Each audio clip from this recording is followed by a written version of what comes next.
Hello mga kol, welcome back na naman dito sa ating YouTube channel. For today's video mga kol, pakita natin yung ating DE17V 4x2 manual transmission RO6A engine turbo. Check natin, then tapusin natin yung video para malaman natin kung magkano ang total price ditong ating setup ngayon. Makita natin dito yung kulay ng ating unit is color blue, high roof, fully tinted. Tapos yung wiper, bago yung mga wiper blade natin. Naglagay tayo ng Suzuki emblem. Then dito makita natin, kinulayan natin ng kulay black yung mga grills natin para may design. Tapos yung headlight natin, H4 halogen yung ating bulb. Titin yung ating park light. Then ito naman yung ating signal light. Then dito naman sa fog lamp natin, meron tayong fog lamp na niligay LED. Meron siyang signal light at saka park light. Then yung gitna is yan yung angel eye na fog light natin.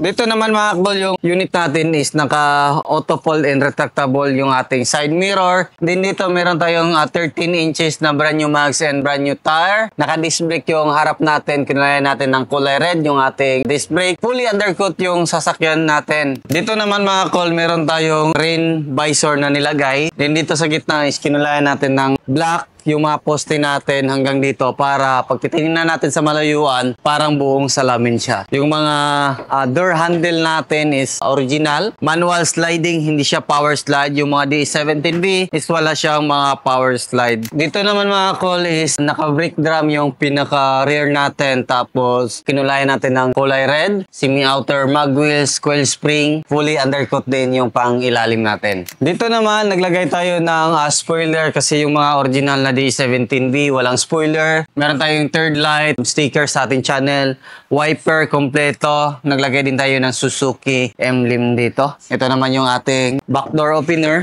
Yan. Tapos dito, naglagay tayo ng plate holder para hindi mabend yung plaka natin. Meron tayong stereo or reverse camera dito. Ito naman yung ating signal light. Same lang sila ng mga signal light sa DE64V. Yung spare tire naman natin mga kalis nandito sa ilalim. Then dito natin dudukutin. Ayan, gamit yung ating tie wrench. Ito naman yung ating iikutin. Ito naman yung likuran ng ating minivan, napakalawak. Ito yung mga the best pang negosyo, pang family, pang mini camper van. Kung makita natin, ito yung position natin pag nakaupo tayo dito. Napakalawak po ng clearance dito. Ngayon, pakita natin kung paano natin palakihin yung space. I-fold natin yung upuan natin dyan, dalawa sa gitna. Ito naman yung upuan natin. Tapos, fold natin dito. Then, ito. Makita natin, napakalawak ng space. Okay. Fold natin dito.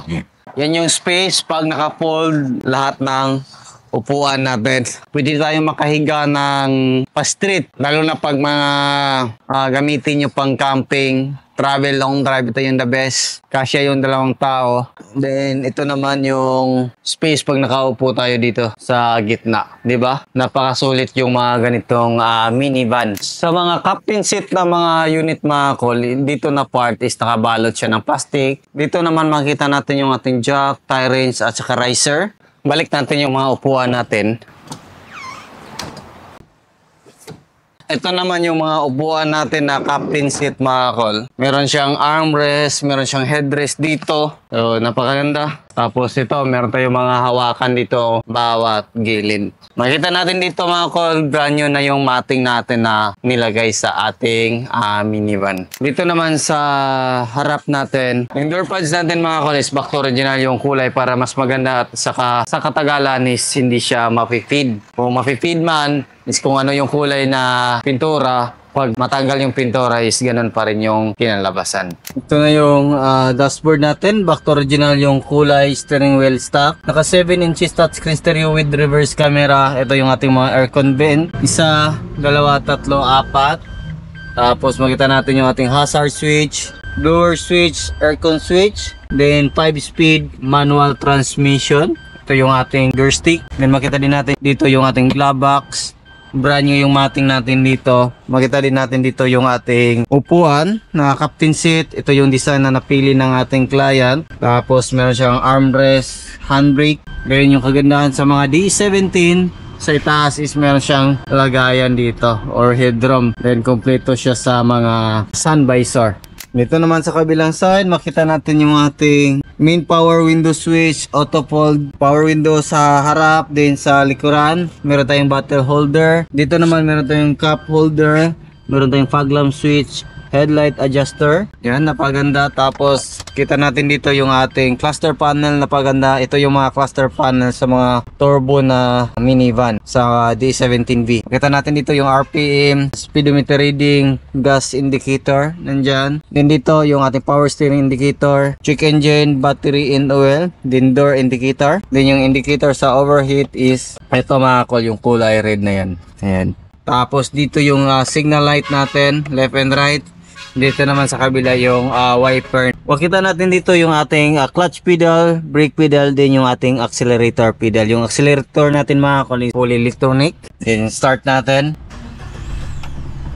Yan, naka-andar na. Sisilipin naman natin yung makina ng ating unit. Dito yung ating opener.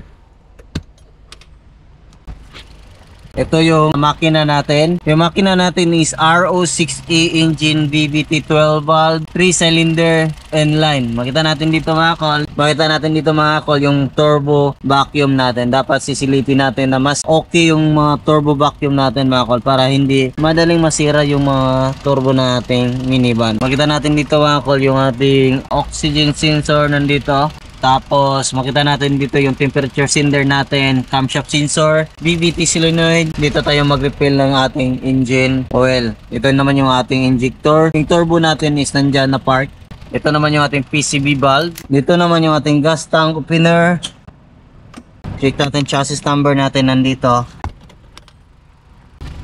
Dito makita natin yung ating alternator, aircon compressor, dipstick ng ating engine oil. So fully synthetic po yung gamit natin sa pag-change oil. Lahat ng mga minivan natin na ilalabas is fully heavy PMS lahat. Throttle body, fully electronic, air filter housing, din yung kanyang air filter. Ito is original galing sa Japan. So binalik lang namin. Makita din natin dito yung ating ECU or yung ating computer box. Dito naman yung ating hood opener. Ito naman yung ating coolant reservoir, brake fluid reservoir, din yung ating windshield washer reservoir mga call. Yung presyo nito mga call is umabot siya ng 363 all in na po yung ating setup. Itong D17V na 4x2 manual transmission, turbo is very rare ngayon. Bihira lang po yung mga dumating na mga D17V na pure manual na turbo at saka captain seat. So bihira lang talaga ngayon. Medyo nagmahal yung market ngayon. So, yan na siguro yung ating vlog for today. Maraming salamat po sa inyong patuloy na pagsubaybay sa bago lang sa ating channel. Don't forget to like, share, and subscribe. Then click na rin yung notification bell para updated kayo sa ating mga next video uploads kagaya ito. Ingat po mga call and bye-bye. God bless po sa ating lahat.